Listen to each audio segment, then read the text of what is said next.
So we've got, as I say, a really experienced and esteemed group, and we're going to go through this and give everybody a chance to give their position on syndicating deals or placing deals elsewhere. But just as a bit of background,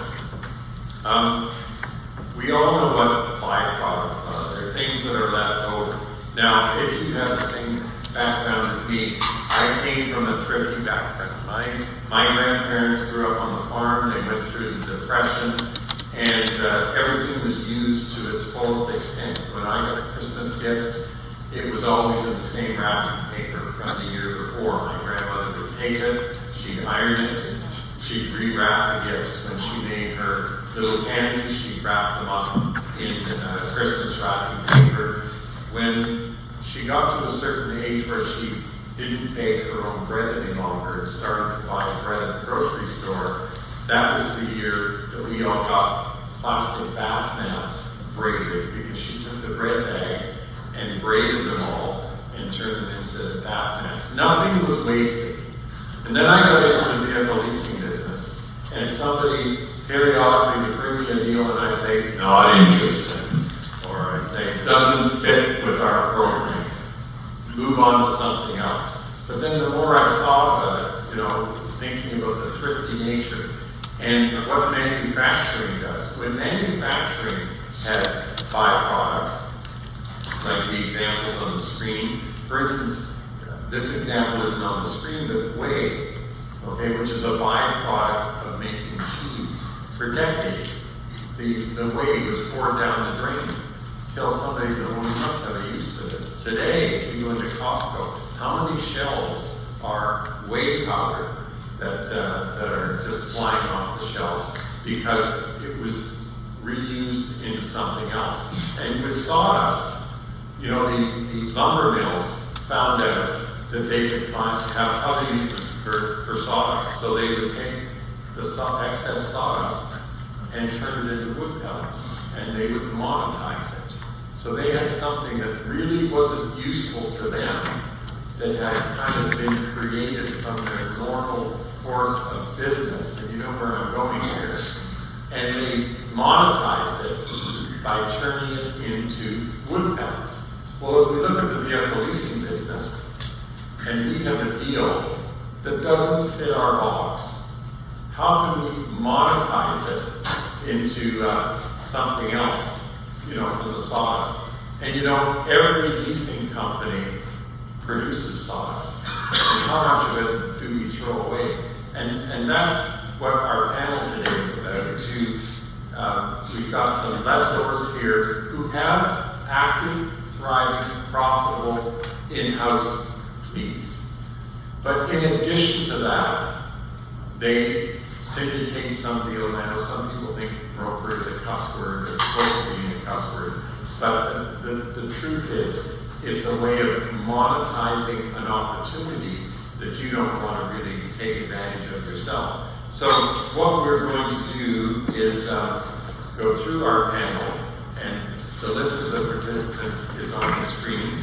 And we'll start here with Ed. We have some lessors, and we have some funders. And Ed, tell us who you are, where you're from, and tell us how you got exposed to this type of business. Well, my background is that I spent 23 years with enterprise fleet management. And so I was used to having all the money in the world and being able to put together my own deals and however I wanted to go in and do it. And when I came over to D&M Leasing was a consumer-driven leasing company. And so they had about 40,000 consumer leases. And when I came in and started asking about how we were going to be funding them, they said, well, we broker all of them. And so I had to quickly learn how that looked and how to put together a program. And today, we do about 10% of the leases that we do are in-house, and the other 90% we're brokering. Wow, that's impressive. Okay, our next participant, Mark. Questions, how did I get in this? The question is, who are you? We'll start there. Oh, Mark Van Ness, very proud to sit next to this guy. I got into the broker part of leasing because when I first started my company, that was the only funding I had available from 2 banks that were willing to do business with me at the time. So I built that up into about 700 or 800 vehicles. That it was a little bit of an unusual program. They bought the credit, they did the billing and collecting, but I was responsible for the residual values. It was kind of the best of both worlds. Later on, they decided to do away with that product, and they went 100% brokering, so I had to shift over to a totally different way of doing business, but it made no difference in my income. And then as the company grew, we do have about 15% of what we do now is facilitated funding. Is that the new word we're going to use? You can call it whatever you want, Okay. as long as the check is there. Right? I'm sorry, bank transfer. What's that? I was too old school. I said, instead of check, bank transfer. But Check. it is. What's Go that? ahead. But that's how I got into it. What happened here? I'm sorry. Check, I tell you. But that's the way I started in this. It is something you should consider, and I think we'll discuss that a little further down the road. Okay. Hello, my name is Scott Crawford. I am president of Wilmar Incorporated out of Charlotte, North Carolina. We're a second generation family business, and when Dad started the company in 1979, for those of a certain age remember First Union National Bank, and at the time they had broker, we call it, to me it's not a dirty word, we call it partner funding. You don't like that word, but that's how we got started, and that's how I cut my teeth, that's all I do, and then we grew big enough to have run lines of credit, and now it's easily about half of our business. And I'll just, as a side note, if you're happy with the size of your fleet portfolio, you don't care to grow, you want to churn your lines of credit, there's nothing wrong with that. That's a decision that others make, that I'm happy with it. But if you're actively interested in significantly growing the size of your portfolio, which in turn creates opportunity, there's a lot of opportunity out to go after larger accounts that you may not have entertained if it wasn't for this product. So I'll kind of leave it at that expression. But it is a great way to grow your company and grow your fleet, your opportunities by partnering with funders. Tim? My name is Tim O'Connor. I'm with Centennial Leasing out of Denver. Our company actually started 42 years ago, almost the opposite of Ed, where it was an independent leasing company. Commercial was really all we did. And as that grew, we got more and more clients who said, hey, what about my wife? She needs a car, or my daughter. And that then grew into what we do now, which is about the same ratio, 90% of consumer leasing and sales, and 10% of our commercial stuff. So that's my story. Okay. And now we have a funder. What do you want to know about me? Who are you? How you got into doing this type of business? Yeah, so my name's Garrett Katz. I'm with First Source Bank. I handle the East Coast of the United States.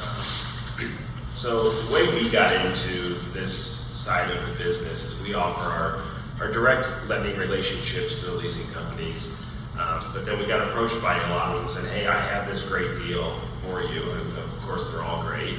But and the first question is, well, why do you want to send it to us? And they had a couple of reasons why. Primarily it was they had grown a little bit too big with an account, and they just didn't want to take that exposure anymore. The second main reason is it's maybe a type of equipment or a type of vehicle that's just not really in your niche. And so they would bring it to us, and we took a look at it, and these are all situations where these are not a broker in the traditional sense where kind of throw it to somebody, and then next thing you know, when you need some help, they lost your number and they're not there to help you out, right? That's not what this program is for us at all. It is a continued partnership where you have all the direct contact with the company. We're just providing the money and essentially the documentation behind it. So it's a little bit unique, and you know, we don't like to use brokering either internally, so we call it, you know, funding partners or some kind of a partner program that we've created. But again, it's something that it's an ancillary product. It's not a core product that we go to market as an indirect lender or anything like that. Okay, now we have Jeff, who's a hybrid, leasing and funding. Jeff Morgan, sorry, to the left. I came up through D&M Leasing also. I was with that company for 15 years through various roles in my career, and stepped away during the financial crisis of 2008 and 2009 and created a company called MUSA. MUSA was just short for Morgan USA. And horrible name, but I was developing technology on behalf of Tesla. In 2018, I became the national lease partner to Tesla, and I gave them the technology for free. We're a fintech company that doesn't make money on our tech. We give it away for free as long as you provide the financing. My goal is a retention cycle through auto leasing on a national level. We started off with Tesla. Tesla was really excited about the technology. They still use bits and pieces of it behind the scenes. But they ultimately ended up taking it through TFL, Tesla Financial LLC, and we stepped away. But I became very popular in New York and ended up selling that company and retiring. So I went home, watched my wife work, and bought a skid steer, and, you know, toured Italy, and did all kinds of things, and bought some buildings in downtown Fort Worth. And I don't recommend retirement. I hated it. So I decided to make a comeback. I was talking to someone in here. I ended up with the name Ameritrust on the .com side. And I was going to launch Ameritrust once my non-compete ran out, and just go back and take on my own company. And the board of directors called me and asked me to return to the company, that the direction the new CEO had taken the company hadn't gone well. And so 2 years ago, I came back to the company, rebranded it Ameritrust, and relaunched the company. We're a publicly traded company out of Canada, and a penny stock. That's just the way they took the company after I departed. I was private when I left. And so now I'm chairman and CEO of the company up in Canada that owns 3 companies here in the United States. There's Ameritrust Serves, which is a servicing platform that services leases mainly. Our 2 biggest clients are 2 national credit unions. One you all know is Toyota Financial Credit Union, now changed their name, but used to be Toyota Financial Credit Union. And we have Ameritrust Auto. Ameritrust Auto does nothing but remarket lease assets at the end of term when a dealer doesn't want to buy them back. I like to retail out of those cars to get rid of net cube loss instead of wholesale out of them at Manheim. We only hold the cars for 60 days, then I send them to Manheim if we can't turn them. But the only reason why we retail out of them is so that we can capture the financing on those vehicles as well. And then there's Ameritrust Financial, which is what I'm here to talk to you about, I guess. And it's just a finance company. We're direct to consumer. We only do broker business. We mainly deal with franchise dealers nationwide. We're currently in 38 states. We help in retention. I will do commercial with a personal guarantor over the top. I know a lot of you are mainly here for commercial reasons. We will be diving into commercial in the future, just not yet. I don't know a lot about it. Some of my panelists know a lot more than I do. I was always a direct consumer guy, and until we maximize our growth there, we're going to kind of stay in that realm.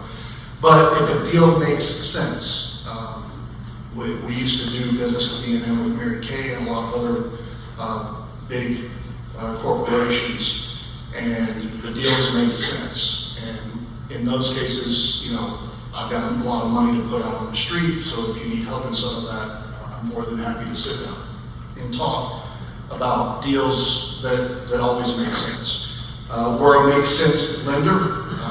My goal is to where no customer goes without an approval.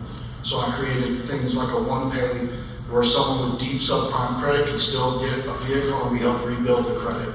So we have niche situations where our goal is no approval or no turn down. There's always a conditional approval that kind of takes place.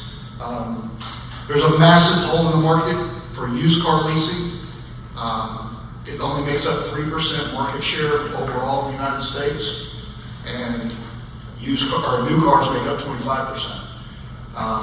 So I'm attacking that hole in the marketplace mainly and focusing on used car leasing. But when I do that, we're still ending up 60% new cars because your franchise dealers, they only know how to lease new cars for the most part. So there's a big educational curve that has to take place. But that's where I came from and how I got to this. Okay, thank you. And we have another funder, Paul. Doug, first of all, Paul Irwin, by the way, and good afternoon. Doug, I have to confess, it's the first time I've been prepared to weigh getting thrown down the drain at a cow farm. So, that's a new one. No way. That's a new one. I head up the commercial vehicle leasing unit for Ameris Bank. We're an Atlanta-based bank, $26 billion in size. The footprint for the bank itself is primarily in the southeast. However, we are national in nature. It's interesting, a lot of folks, and Garrett touched on it a little bit. No one likes the word broker, and that goes with the bank as well. But the way we refer to our business is we are a vendor finance shop. So in other words, everything that we do is through a vendor, a dealer, a fleet management company, somebody between us and the customer, the risk. The reason they come to us is a few reasons. There is the concentration risks that you might be dealing with. Could be your customers bringing you some yellow iron or something that you're not familiar with or comfortable putting in your own portfolio. Could be a customer that's out of territory that you're not familiar with, but you don't want to let the opportunity escape. Or any number of reasons why you may want to come to us to look at this. But one of the things, and we've talked about this, some of the panelists, about what the resistance has been to this kind of financing for your operation. And I think one of them is just this a suspicion or concern about releasing control over your customer. And that's well understood. No one wants to turn over a customer and is subjected to some maybe third-party risk or anything of that nature. And so one of the things that we do, we're very cognizant of that concern. And so we have a portal that all of our vendor partners, which would be the folks in this room, have access to, where they have the contract, they have all of the back and forth from a payment perspective, the invoicing, anything and everything with relation to that account is visible to you, and you're able to manage it from your end. And so we think that's just a very important part of our transparency to help you get comfortable with using an outside partner. But it is useful for generating incremental revenue for your business, for deals that you might not otherwise do. It's another arrow in your quiver, if you will, from a funding perspective. You want to have a blended funding strategy for your business, and not just lean on one source or another to do what you're doing. And so we bring, I think, a very credible and good solution for your business that can help you grow and become more profitable. Okay, great. And a little later on, I will open it up for some questions. So if you have a question, keep it in mind. I will tell you that we paid Charlie extra to take a microphone to you. If you aren't using the microphone, I know you're not. You're going to make sure that everybody in the room can hear your question. We don't want to miss a good question. I wanted to ask Mark, what criteria do you use to decide whether to do a deal in-house or syndicated out? Well, there's a couple different reasons you would use. Number one would be overall concentration with the client. My biggest reason to facilitate a lease to a funding source would be, some specific examples. If we put off-lease vehicles online to sell, we get calls from all over the United States. Just a few weeks ago, I had a company out of Oregon that wanted to buy 2 Ram ProMasters that we had come back off lease. He said, would you lease them to me? Scott's line is, yes. But I don't have a license in Oregon, and I'm not going to loan money to somebody that just called me on the phone. So through one of the funding partners down at the end of the table, I was able to put together that deal, and it was $8,593 profit on a Ram ProMaster bank, 1 times 2.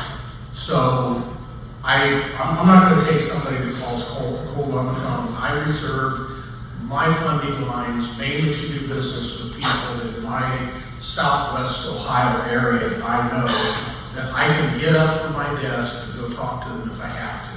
I will not loan money to anybody that I haven't met face to face. I just don't do it. And I was not going to walk away from a chance to make that kind of money, but that's a perfectly prime example.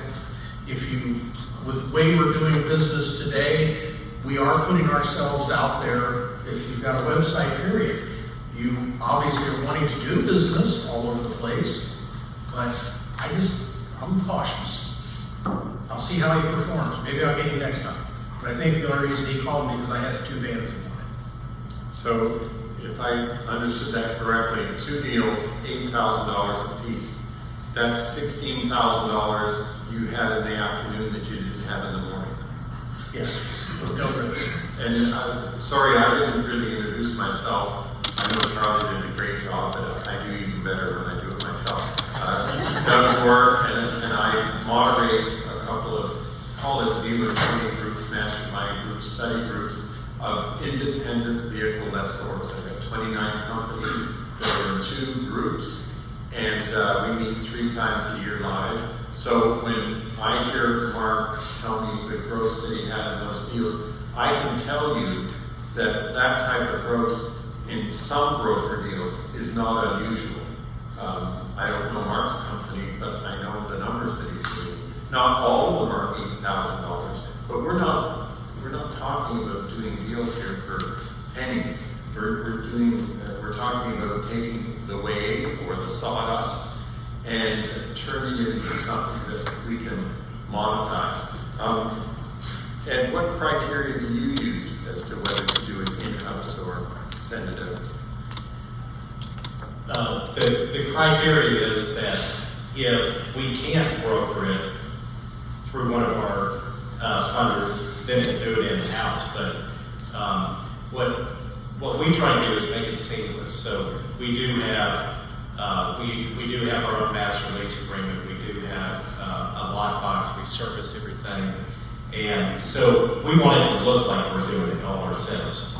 However, we're not, and so we may put together, and we do probably 50% of our business is commercial. The other 50% is government, and so we may do a deal with a state agency, and it could be a $30 million line of credit that we would need, and we will go ahead and break that up maybe among 3 different banks. But we're still the ones that it's on our master lease agreement. They're going to be getting the bills from us. We're going to be dealing with them. The bank is not going to be managing that deal. But it is a little bit different that you have to go to these people and you say, okay, here's what we've got. Do you want this? And so, but if we find out that somebody doesn't have an appetite for something, but we know it's a good deal, we'll do it in-house. So just to clarify, we're not talking about subprime. We're not talking about LHPH even. You're talking about to the government. Yes. Yes. So it doesn't have to be questionable credit to move a deal in somewhere. That's correct. We've got, The state of Texas is our biggest customer, and then we've got probably 75 municipalities throughout Texas and nationwide. Scott, what about your criteria? Criteria means what do you use to make a decision? Okay, so I'm just like, Why don't you take mine? those guys, so as the owner of the company, it's part of really collectively of our responsibility to always get to yes. The last thing as owners of a company we ever want to do is to tell our salesmen no, because they've got families to feed. They are trusting us to get to yes and to make money. And if telling a salesman no to me is not a good answer. You know, we say, our sales manager say, the answer is yes. Now what's the question? And in order to get to yes on a lot of deals, you have to have a lot of funding sources. And I'll tell you a quick story. I partnered with Garrett here recently. We had a hospice company in North Carolina, and technically it's not a startup, so these guys who had built and sold hospice companies in the past, and so they knew what they were doing. Banks may call it a startup, but they really technically were not. And these guys came to us and they were growing fast. So I had a kind of a junior salesman who kind of fell into this lead, and they were structured right. We had money down short term, but they just kept growing and growing and growing. I kept getting a little uneasy, and every time I talked to the owners, they all knew exactly the right thing to say. But at some point, also as an owner, you also can't put yourself in a position where you're going to lose a lot of money, or whatever.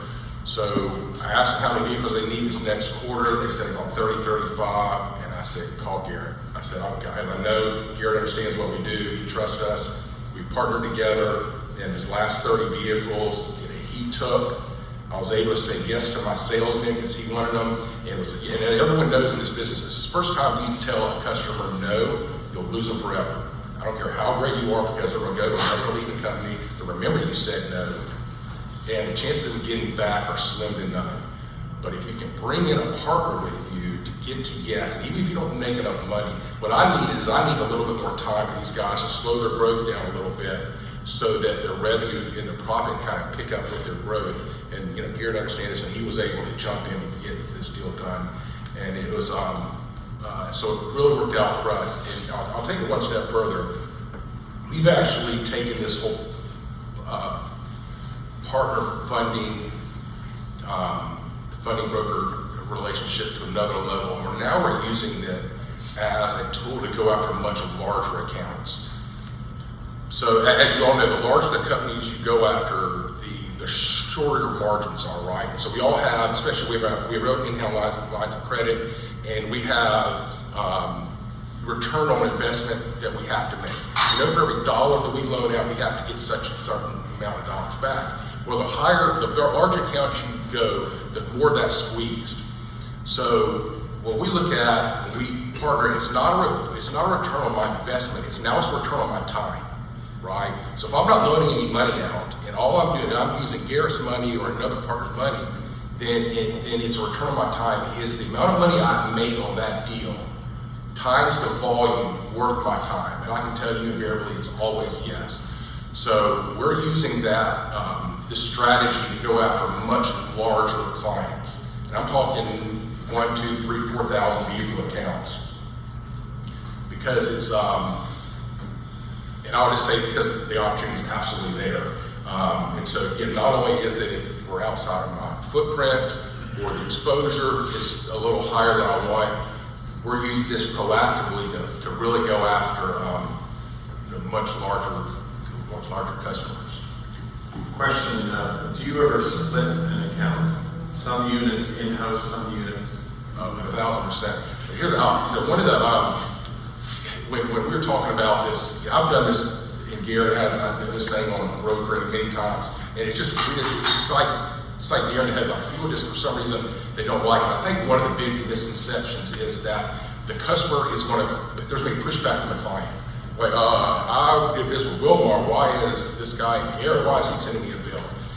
99% of the time, no one cares. Right? The customer does not care where the bill comes from. You know what the customer cares about? The customer cares about getting the truck or the van. They don't care where the bill is, where it's coming from. So lots of our clients, we start off in-house and we broker. We go back in-house. Or depending on the client, in-house, broker to this bank, broker this bank, broker this bank, and you know what the customer cares about? They're so happy. One, there's one point of contact. There's one throat to choke, and that's us. They don't care where the bills come from, right? And so that this idea that I can't explain this to the customer is not, that's just head noise. And I'll even tell you that many times, I don't even tell the customer that I'm brokering until he gets his bill, because it's irrelevant. The money is the commodity. You know, no one's calling you into their office because they really like that bill, or they really like that bank. They're calling you into their office because they need the damn truck. You know, it was our, our friend Jerry Duffy, who's a long friend of NVLA. I always remember this is what he said. In track leasing, the customer, there's three things. It's payment, residual risk, and term. That's it. No one says, where's my bill coming from? Now, if you go out to a much larger client, then yes, that comes into play. But splitting the bill between a couple banks is not a problem. In fact, years ago, this is how we tested customers. If we didn't know the customer, I would broker it and see how they paid. If they paid great, then I would take them in-house. If they didn't pay, well, then I would stop answering the call from here. But it's a way to test customers to see actually how they do pay. If they pay well, then take them in-house, or just the opposite, flip them if they get too big. Tim, what criteria do you use? You know, I really think it just comes down to the client, and if they're a commercial client, then I kind of look to keep them in our in-house lease portfolio. If it's more of a consumer, I'm going to piggyback off what you said. It's about taking care of the customer. It's about building relationships. That's what all of this is about. And I don't think at the end of the day, the customer cares where the bill comes from. As long as you're taking care of them and you communicate with them throughout the whole process, including termination. That's the big thing for us. So what we've found over all the years is that 90% of the people that we lease vehicles to come back to us. And it's because of how we take care of our clients.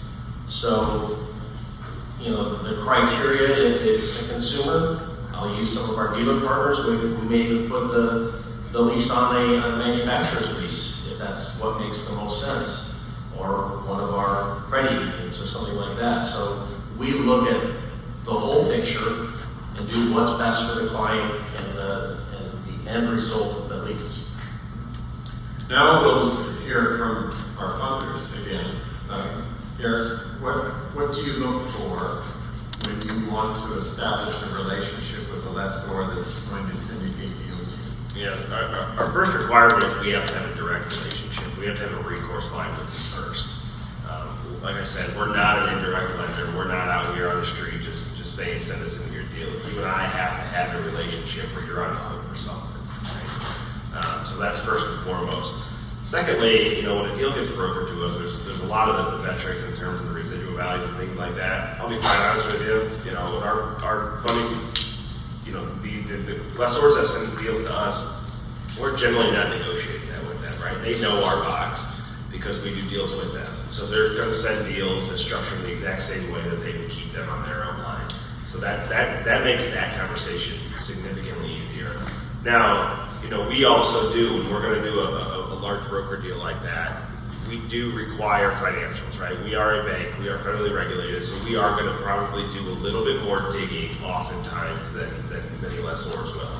It's not a handshake deal because you go to church with them or anything like that, or because you know where they live, you know, a couple blocks over from you. This is you know, What if you golf with them? do what? What if you golf with them? Well, then we just sign them up. So, especially if you have access to good golf clubs, that's the key.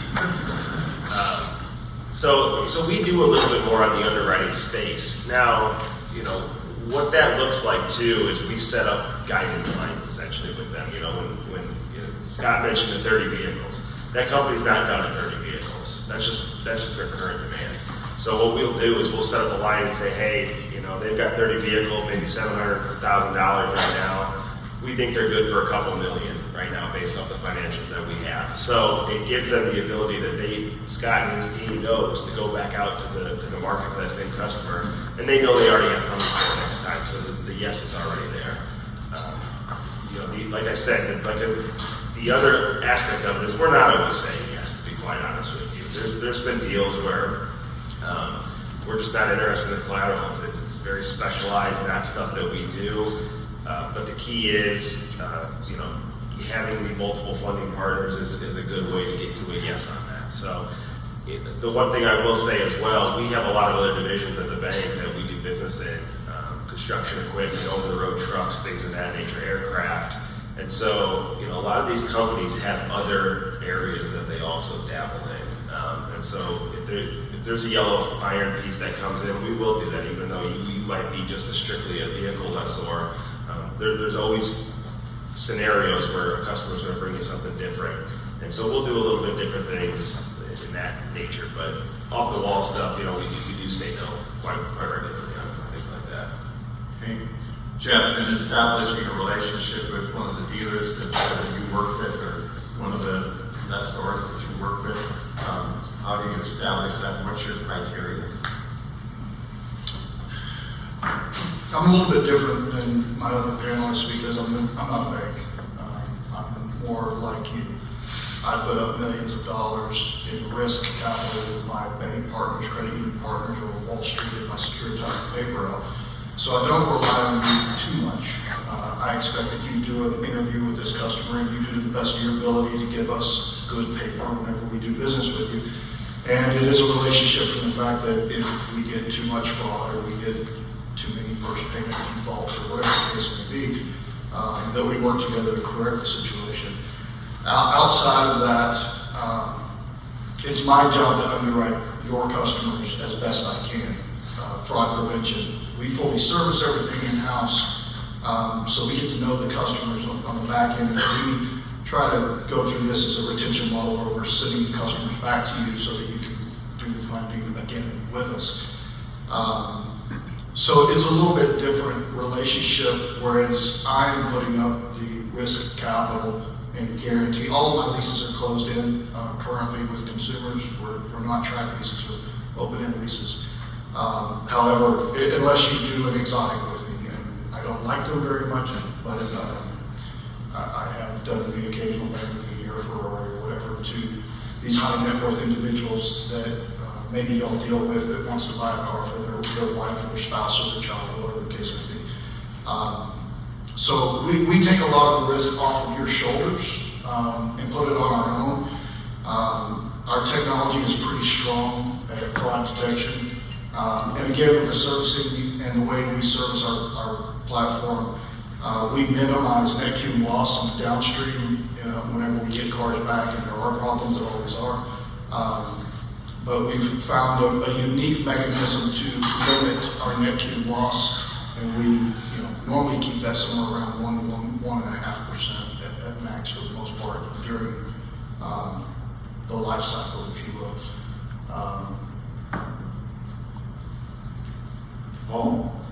Sorry. First off, I wanted to touch on something Scott had brought up, talking about moving into some of the larger accounts, the larger account opportunities, and I think that's something that the group and the association ought to be sensitive to. Is that there is a sea change that's taking place here. I saw a section tomorrow on artificial intelligence that's going to take place, and artificial intelligence is going to be a very big enabler for many people in this room to take their business where they've not been able to take it before. It's going to create a lot more leverage out of your business than what you've ever been able to do in the past. As a result, you're going to see or have the opportunity for larger opportunities. And as you look at these opportunities, the one thing that could be limiting is your balance sheet or the lines of credit you've got in place. So how do you attack those opportunities that are going to unfold? And that's where a funding partner like Ameris Bank is going to really help you out, I think, in addressing those things. But I do think there's a significant opportunity that's unfolding. And it's not a matter of 5 or 10 years. I think this is a matter of a year or 3 years that you're going to have available you want to go after. We don't have the indirect, I guess, I get confused on the terms. We work directly with the vendor in providing financing for their customer needs. So, really, we just establish a relationship with you, we get comfortable with who you are, your business, the type of customers that you address, and then we have a finance product that's able to help facilitate what it is you're trying to do with that customer.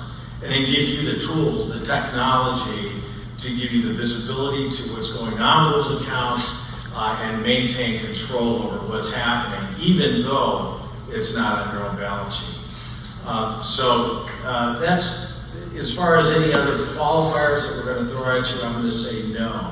That there aren't any real big ones. Now, we're not big into startups, and there's clearly some risk profiling we're going to want to put out there as far as the box we're going to put around the business that we do. But it's something we do every day, and it's all electronic now. The contracts are electronic. You direct when the contracts go to the customer. You've got electronic visibility to all of what's going on, and those are tools that we put at your disposal. But again, I would just be sensitive to the fact that things are changing here. There's really an opportunity to move beyond the traditional business. I think the NVLA has appealed to in the past, and the opportunity is going to become much larger. And partners like us, I think, can help you address that. Okay, I've got more questions, but I want to give the audience an opportunity. If you have a question, you want to stand, and if you'd like to ask a question, you can ask specifically to one of the tabernacles. We don't have any questions? Okay, we've got somebody at the back. Charlie, I'm taking the mic. The lenders touched on it, but would you say, for the most part, the loans that you syndicate out, are they recourse or non-recourse, or is it just, it depends? Okay, so I've got to take that question off my list now. Okay, quickly, are you on recourse? Yes, no, or yes and no? Yes. I mean, if we sell the lease off, Yes. no, we're not on recourse. So you got $80,000 for that deal? Each. Non-recourse? Right. Okay. I had to put up the money to get the titles, that was it. Okay. Scott? It's non-recourse, but I'd be very careful about walking that line because, as Gary will tell you, you give somebody too many bad deals and that's the party's over. One of our rules is that I would never ask a bank to take a deal that I would not take myself, except for these extenuating circumstances. So it's not like the old rules where you just throw against the wall and see what sticks, because you won't last very long. So yeah, it is non-recourse, but it better be the exception rather than the rule. And it's unfortunate that you ordained his last name because you would get the ethics award. It could be the first. Tim, recourse but not recourse. I would say yes and no. Yes and no? Okay. Now, let's flip it around. Gary, when you're dealing with a vendor, are they on recourse? Yes, they're always on recourse, except those broker deals are not recourse to them. So, like I said, we always have a recourse relationship, and which, to Scott's point, I trust you that you're sending me good deals. Generally, I don't ever ask why they're sending it to me. I know it for one of three reasons or one of four reasons. So, it's a little mixture of both, but the actual broker deal itself is not recourse. So it's non-recourse to the company that gives you the deal? Correct. Yeah. Okay. Jeff? I'm non-recourse in the sense of what you're defining it, but I'm with Scott. There's no such thing as non-recourse. In one way or another, it's going to come back and bite you if you're doing bad deals. Okay. Paul? Non-recourse. Essentially, we look at the borrower. First and foremost, we're only secondarily a vehicle or an asset lender, if you will. So we just look at the strength of the customer. If the strength of the customer's there, you get an approval, we do the deal. And for what it's worth, whenever I was doing in-house deals, as long as there was no fraud or misbehavior on behalf of our salesperson, I would not charge that salesperson if the deal went bad. My philosophy is if I bought the deal and the salesperson was honest with me, then, you know, it's on me, and that kind of leads into some of your philosophy. Do we have another question?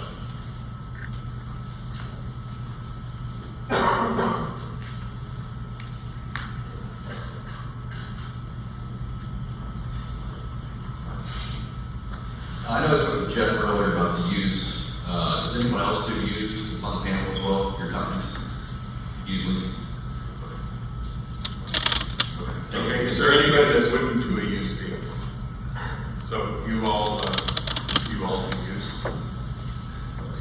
Not doing 9-year papers, the 9-year-old vehicles, that's something we're doing. Not overly used. It's not long in the tooth. Okay. Yeah, our used cars are 5 years old or newer, and they can't have more than 120,000 miles by the end of the lease term. Another question. These guys are pretty concise, that's why. So am I allowed to ask a question of the lessor too? I'll let you know. Charlie's got to bring you the microphone. No, go ahead. When you guys broker or partner with your funding partners, do you get a fee from them for that? We're doing it because we're having so much fun. So you're asking if the vendor gets a fee? Yeah, not the markup of the vehicle. I think that's what Mark was talking about. I'm talking about they give you 1% or some percentage of the funding. Me as the bank, do your banks and your funding partners? Feedback from the Yeah, just as like kind of a bird dog fee or finder fee or something like that. Right, so the question is, does your funder for broker deals pay you a fee to do the deal, like a percentage? No. No. I have some that do, but most of them don't. I would say no. So I think the answer is they will now, Eric. Is that an option? This is a market test. Commissions. I'm assuming you all have sales staff. Is there any different commission program on a deal that's brokered out as opposed to an in-house deal? Ed? No, it's the same. Same. Interesting. Okay, that's good. And I know we touched on this, but at what stage do you, and Scott told you how he does it. I don't know if he's totally sure how it's done, but that's fine. When is the customer advised? How do you deal with the customer on the fact that they're going to be making a payment sometime somewhere else, or maybe the paper is not your paper? I know that you know, some programs you can do it on your paper and then assign it to the funder. Ed, can you tell us how that works? So we will use a funder that we have to do it on their paper, but that's kind of the exception. If we do it that way, then there is a discussion up front to let them know that we're going to be assigning the leases to somebody else, and we just let them know that we work with a consortium of banks, and so we're going to be putting together the deal for them. We're going to be managing it. It's all going to flow through us, and that's about it. That usually takes place at delivery, because as Scott said, they don't care. They want the vehicle, they want the truck. Now, I have clients that I have brokered, and they are in-house too, and I work closely with my brokered sources. Some of them allow me that they will ACH that payment out of our checking account so that I can still give my client one consolidated bill every month. For us, it's a case-by-case basis. You know, sometimes you get in front of an owner, and you can just tell they don't care. They don't ask, and it's, you know, so I don't say anything. All it does is it generates questions and muddies the water. So I don't ever say anything, and sometimes, even when they sign a contract, I don't say anything. Because I think that we take for granted that we know as much as we do know. If you're on the other end, you're just a guy who has an HVAC shop who's got 25 fans.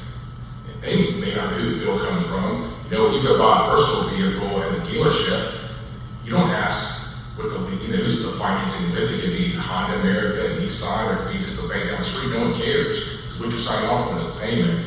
But as you start getting more sophisticated, especially if the CFO's involved, or the larger accounts, then I absolutely, we have to bring it up, because you don't want them obviously to be surprised, especially if it's a more sophisticated customer. And you can also use it as kind of as a selling tool, because if someone says, well, why aren't you using the money? I say, well, here's the reality. If I use my money, it's my money, there's one rate. And there's one yes and there's one no, and that's it. Or what I can do, I can be like Lending Tree, and behind me, I've got all these banks. And guess what I'm gonna do, Mr. Customer? I'm gonna go to the bank that has the best rate at any given time. Because, everybody knows, you look at watch this, what they're paying for CDs, interest rates, whatever, they're all over the board. So I'm gonna tell them, I'm gonna go to the bank that has the cheapest rate, and that's what I'm gonna give you. And you can sell it to the act. So it's actually a positive as opposed to kind of a negative, because now the customer feels like they're getting the best of both worlds, and they still only have a single point of contact. Tim? I agree that I think for most of these instances, it's about payment first for these clients, and ultimately who they're making the payment to doesn't really matter. If it's a commercial deal and they're making it to Centennial Leasing Inc., they don't care. And if it's a consumer deal and they're making it to Toyota Motor Credit, or they're making it to Elko Credit Union, I don't think they care at the end, ultimately at the end of the day. Do we have another question from the room? Over here now.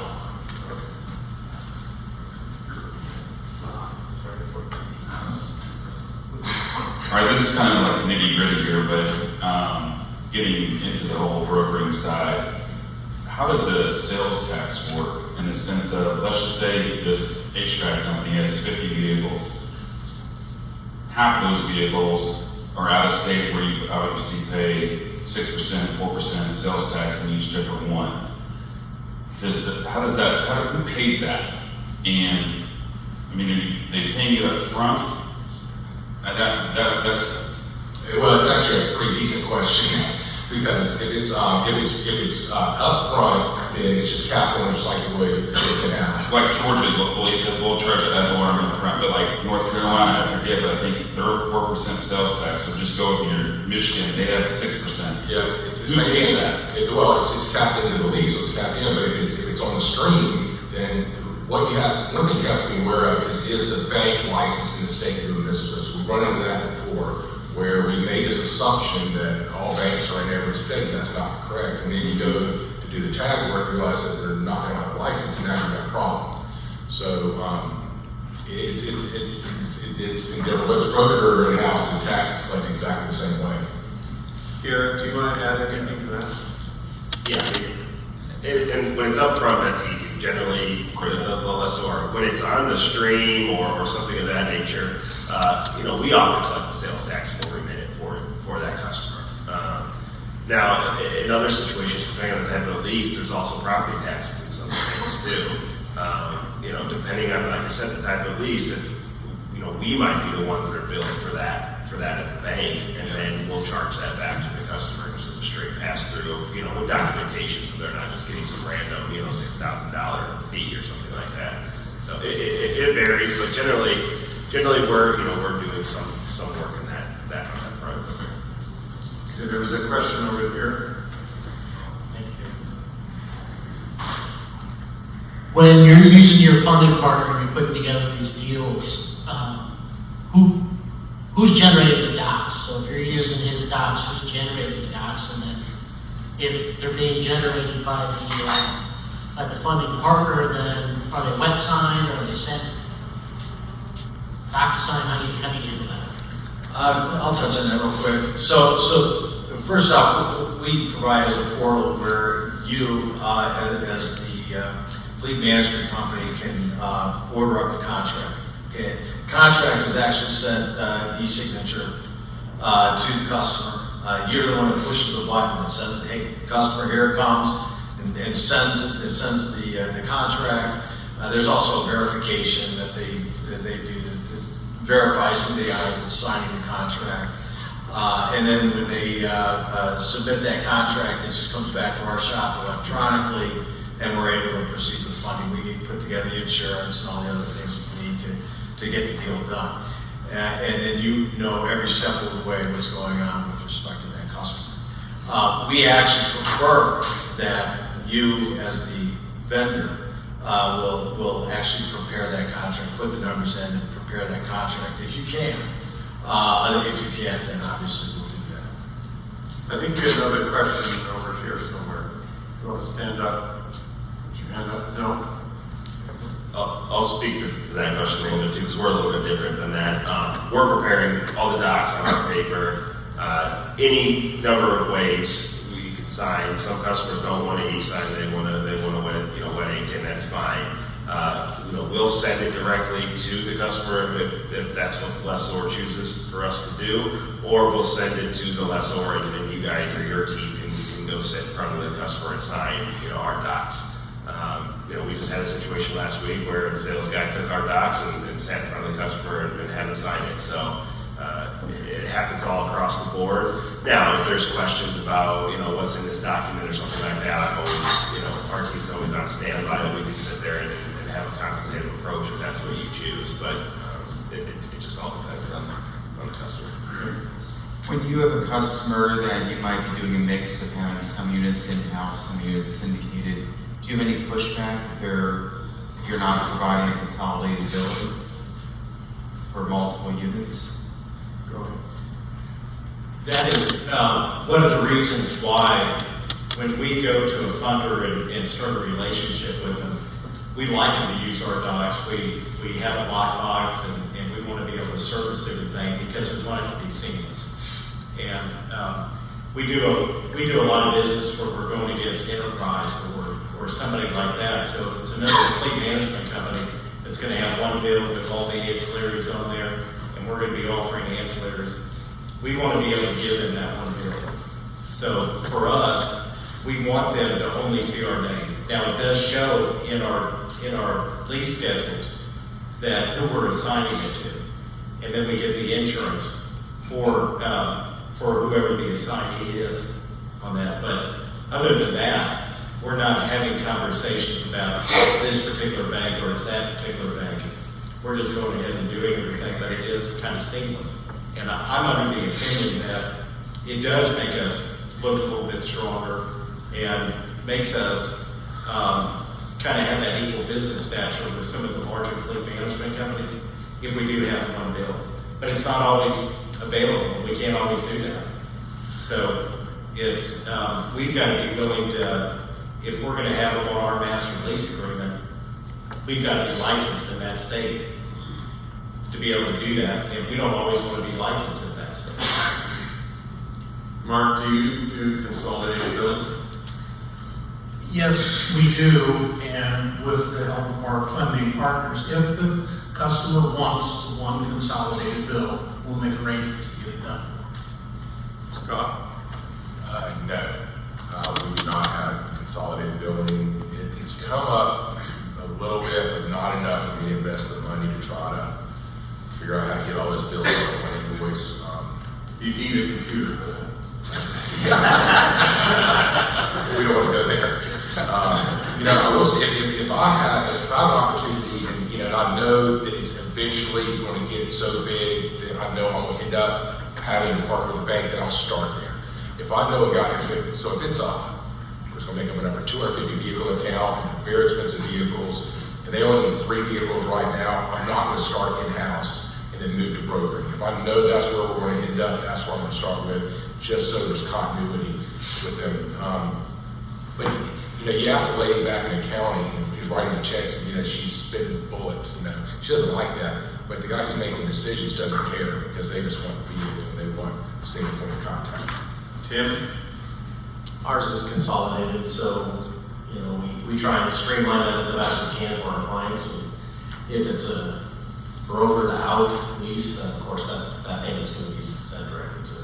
that source, but for our commercial in-house, it's all good. Okay, so you've got the two options. Okay, we spent a lot of time on the delivery process and putting the deals together. Now it comes time for the lease expiry. How do you handle the renewals? And Tim, why don't you answer first? Well, again, it depends on if it's on our commercial side, independent leasing company side. It's again about communication, making sure that the client knows that the termination is coming up. The vehicle is then returned to us and we dispose of the asset. I write 99% of my leases as an open-ended lease. I have some government entities that are closed in, but the majority of mine are open-ended, so we dispose of the asset for them, and if there's billable charges, they get billed. Okay, Scott? We handle all disposals. The banks are in the business of doing disposals. And so actually, this is another good question. I'm really proud of you. Because, you don't think that they're losing control of the back end, but when leases expire, especially on track leases, if there's a $10,000 residual, and I take it to auction and I sell it for $8,000, I'm going to send the bank $8,000 and they're going to collect that $2,000 loss. It's not my responsibility to collect the loss. And of course, if there's a gain, then I want to, we're going to make the gain, we can return the funds back to the end user and then give Garrett back whatever he's owed. But you can also still get your disposition fees. So don't affect because we're working with the bank. If you charge $500 to sell the vehicle, you still can't collect that because you absolutely can, because you're still selling the vehicle. So you still get that money, you still control it 100%. The bank doesn't want that unit back, and so you're able to. Now, really, the question is, I don't remember how you'll do that. If there's a lease extension in the back end, we all go month to month. Not generally month to month, no. It doesn't come up all that often. Generally, we'll do a short-term extension while they. The new deal hasn't come in yet. Yeah, we'll do a short-term month to month. Yeah, it's like a deal. deal. Yeah. Mark? We'll let them continue their conversation. Mark? What I do, and I make my salespeople do it also, we start 1 year before the end of the lease. And we keep our name in front of the customer no matter whose paper they're on, whether it's mine or a broker source. And we want to control the vehicle at the end, and we just want to make the thing seamless. We try not to let our customers go to term or have contact with the funders. Let me jump on that as well. As a bank, we don't want anything to do with the back end of the asset at all. Number one, we do a terrible job with it. So we do everything we can to facilitate your business in handling that back end. So you get, number one, you get portfolio runs every week as far as what you have out there. You have a slew of management reports you can pull off the system. And you have a maturity report on there, so you can see what's maturing in the portfolio, and you can manage it, have your salespeople manage it, whatever. But we're doing everything we can to make sure you're aware of what's maturing, and then you can deal with it proactively with the customer. Ed? We're shadow tracking all of the leases, so we have our own maturity reports that we're watching, and we're typically 6 to 9 months out that we're contacting the customer, trying to get the new unit on over, taking the vehicle back and disposing of it, and then giving them the gain or the loss. Okay, and we have a question here. So not all. Yeah. That's a warm up. So not all master lease agreements are the same, right? You've got yours on a direct deal, and you've got yours on your in-house deals.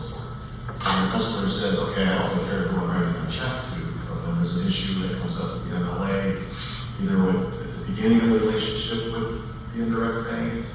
Do you guys allow redlining? Do you refer to the lessor's master lease? We'll allow redlining. It doesn't happen. I think it's happened in my 14 years doing this one account that has came back with some red lines. Now, if it's significant, you're on the legal costs, our legal costs of that. So if it's your negotiation, it's your legal cost. Question here is that red line customer, did they pay? Oh, yeah, they did very well.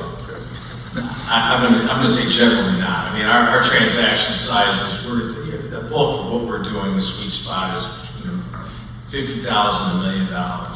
So they're very quick transactions, a lot of them, and we just can't get tied up on a $200,000 deal on a red line. It really slows down the operation from our perspective. Okay. Jeff? Generally, no. I'll keep it short and sweet. Okay. Before we ask for roundup comments from the participants, do we have any other questions from the floor? There's one back over there. Charlie tried not to see you. Ask a question, I'll sit up here. Why don't you ask the question, Charlie?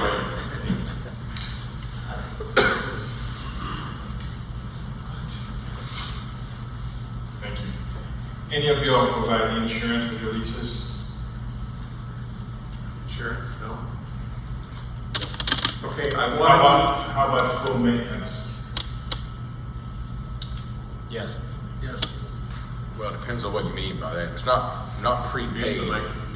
Sorry, not prepaid maintenance, but a managed maintenance program, yes. We do a full maintenance program to mimic what Enterprise would do or anybody else. What we will do is, on our, as lenders, we can put a pass-through. So if you have a maintenance relationship, contract, whatever it is that you want to insert on a unit, we can add it to the billing if needed. So. Paul, while you have the mic, is there anything you want to say that you haven't had the chance to say, and then we'll come down this way?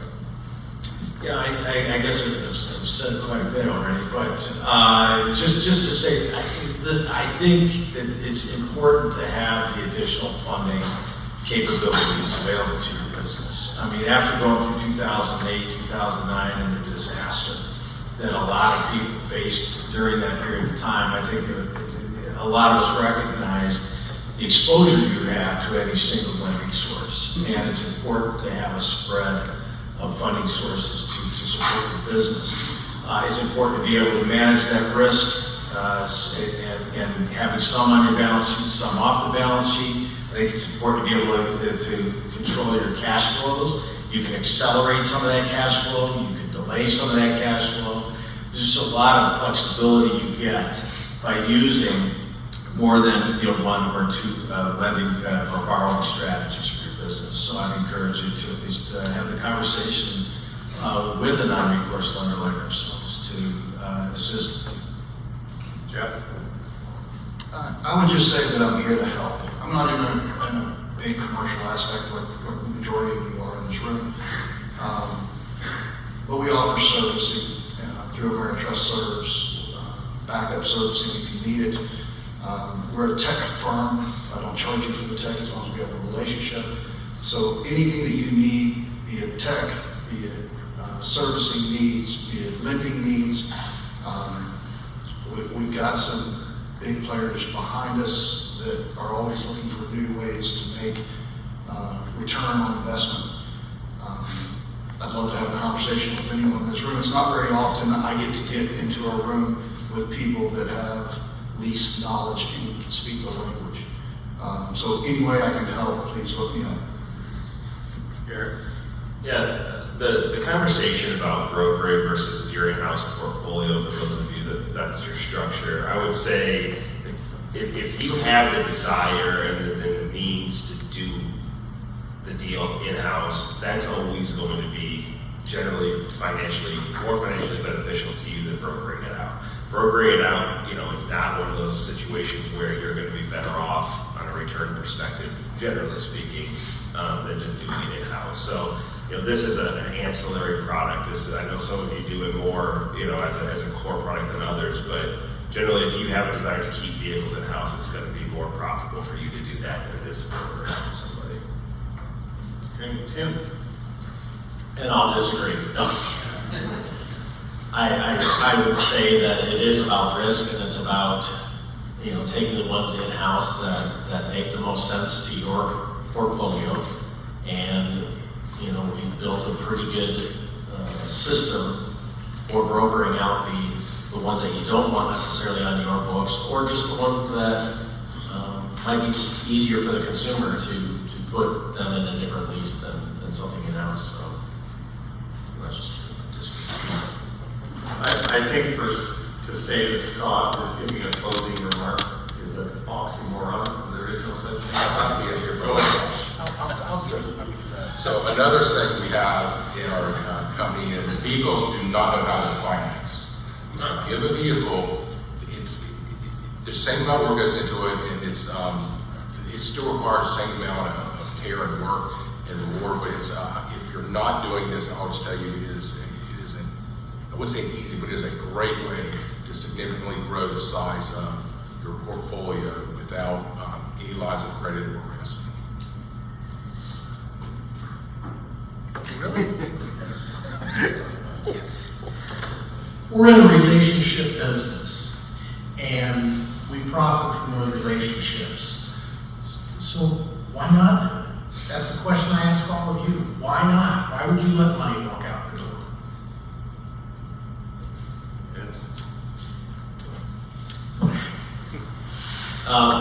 I do miss the days when I was with Enterprise that I had all the money in the world and I could do whatever it was that I wanted to do, and I leased thousands of vehicles to Coca-Cola and Chick-fil-A and all that. And it wasn't a matter of where was I going to get the financing to work. It was just about mitigating the risk and how I was going to put the deal together.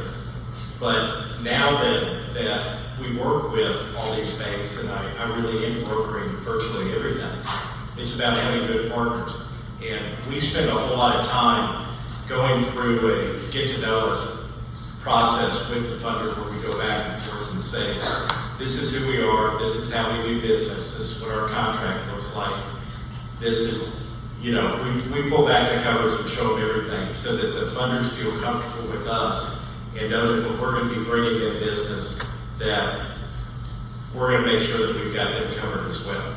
So I do think for anybody that's not doing it, I'll go with Scott. I think it's foolish not to. Okay, every leasing company produces sawdust. How much of it are you throwing away? I hope this session has given you at least a partial answer to that question. And I want to thank our esteemed participants. I thought I was going to feel intimidated, and I wasn't a little bit, but we've got a real powerhouse up here for this keynote address. So I would give my sincere thanks to Mark Van Ness, Scott Crawford, Garrett Coates, Ed Kane, Tim O'Connor, Jeff Morgan, and Paul Irwin. Thank you so much.